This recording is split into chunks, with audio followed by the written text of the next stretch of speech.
एक कोई भी बंदा है दुनिया में, ABC भगवान तक भी, जब उन्होंने भी कर्म किया, भगवान कृष्ण की 100 औलादें हुई, एक भी नहीं बची क्योंकि श्रापित थे वो। तो अगर सीता जी और उनके जो गुण थे, राम जी के 36 गुण मिलते थे, पर क्या उन्होंने सुख देखा? नहीं देखा ना, है ना। ठीक है, मर्यादा पुरुषोत्तम थे, सब कुछ थे, लेकिन धरती में समा गए ना। उन वो भी तो देखो ना, उनकी चीजें भी देखो आप। तो हर चीज को अगर आप देखोगे ना, भगवान तक ने भी कष्ट लिया है इस दुनिया में। जब जब पाप भरा है, जब तक पाप इस दुनिया में है ना, तब तक इस दुनिया में कर्म इंसान को अच्छे करने ही पड़ेंगे, नहीं तो दोबारा दोबारा जन्म लेंगे, दोबारा दोबारा और जीवन हेल होता जाएगा उनका। इससे तो अच्छा है कि तुम अच्छे कर्म करो, दान पुण्य करो, झूठ मत बोलो, सबकी मदद करो, नहीं कर सकते तो सच बोलो, है ना। एक सच्चा इंसान 100 झूठों पे भारी होता है, तो सच ही इंसान को कहाँ से कहाँ ले जाता है।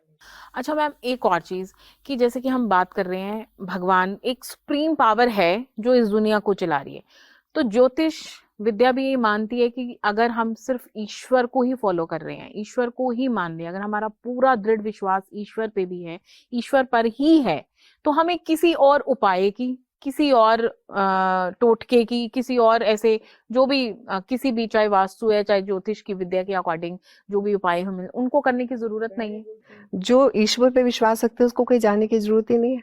देखो, उपाय वो ही करते हैं जो बहुत नेगेटिव लोग होते हैं, सच बताऊं, तकलीफें उन्हें ही आती हैं जो नेगेटिव होते हैं, जो 2 क्वेश्चंस में रहते हैं, ये होगा कि नहीं होगा, है ना।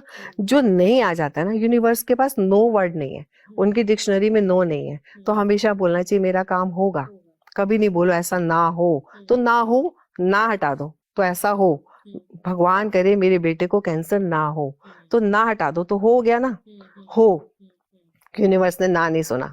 तो इसलिए जो प्रैक्टिकल बनता है, जो ईश्वर की पूजा करता है, उसको वैसे तकलीफ नहीं आती, ठीक है, वो अपना समय निकाल लेता है। अब एग्जाम्पल है मेरे फादर इन लॉ, है ना, वो किसी चीज को नहीं मानते थे, सोम मंगल बुध भी हर दिन वो अपने कर्म करते थे, नॉनवेज भी खाते थे, ड्रिंक भी करते थे, और उन्होंने जिस फैक्ट्री में वो फोरमैन थे, उस फैक्ट्री के मालिक बन के 4 फैक्ट्रियां बना ली उन्होंने।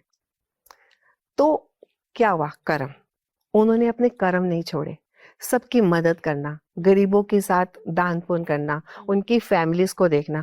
उन्होंने आज हमारे लिए एम्पायर खड़ा किया, तो हम उनको अभी तक सलूट करते हैं कि ऐसे भी बंदे हैं जो कर्म के बेस पे कहाँ से कहाँ पहुंच गए। उन्होंने तो कोई, मतलब उनका, आपके कहने का मतलब उनका कर्म इतना बलवान था कि जो, अगर हमारी डिक्शनरी में अगर हम बोलते कि नॉनवेज खाना गलत है, ड्रिंक करना, शराब पीना गलत बात है, तो वो भी उनके ऊपर हावी नहीं हुआ, बिकॉज ऑफ उनसे भी ज्यादा अच्छे कर्म वो कर रहे थे। तो जो चाहे वो जैसे लोग हम सुनते हैं कि कर्मों के बेस पे हमारी जन्म पत्री लिखी जाती है, ऊपर बैठा हुआ एक एक चीज लिख रहा है ना, हमारी हर चीज लिखी जा रही है, झूठ सच, मैंने फोन पे किसको क्या बात करी, किसकी गॉसिप पे क्या गलत बोल दिया मैंने, एक एक चीज लिखी जा रही है, उससे नहीं बच सकते हम अपने आप को शीशे में देखेंगे, हमें पता है हम गलत है, हमने किसके साथ क्या किया, यही हमारा सब कॉन्शियस माइंड में जाके हमारे बच्चों पे आता है, हमारी फैमिलीज पे आता है, फिर हम रोते हैं। वही बात हो गई कि लोग मंदिर में जाके भगवान के सामने बोलते हैं, या फिर मंदिर में नहीं तो हम एक कमरे में, अगर हम परेशानी, भगवान कभी नहीं कहता तुम आओ यहाँ पे दान करो,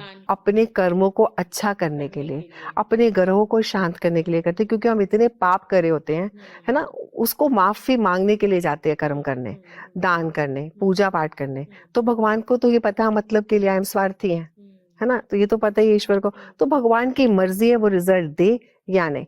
हमें बड़े करुणा से रो के भगवान से दिल से माफी मांग के कर्म करने चाहिए कि ईश्वर हमसे इस जन्म में गलती हो गई, हमें एक बार माफी दे दो, हम कभी गलती नहीं करेंगे।